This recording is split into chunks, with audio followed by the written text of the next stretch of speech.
नागरिकों आज तीर्थयात्रा ट्रेन शुभारंभ है। प्रिय मुख्यमंत्री मोहन चरण माझी महोदय जो वरिष्ठ नागरिक मान जो यात्रा समस्त नागरिक मान वरिष्ठ नागरिक मानक उल्लास थिला, खुशीर लहरी थिला जे आमे माँ कामाख्या देवी एवं कलिकता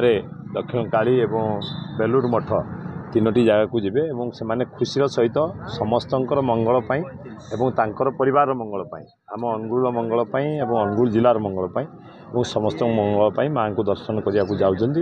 एटा गोटे सुंदर पदक्षेप तेणु आम मैंने समस्ते आज स्वागत कलु एवं एठू अभिनंदन जन शुभेच्छा देकी यात्रार सफल पाई प्रभु जगन्नाथ माँ बुढ़ी ठाकुर प्रार्थना।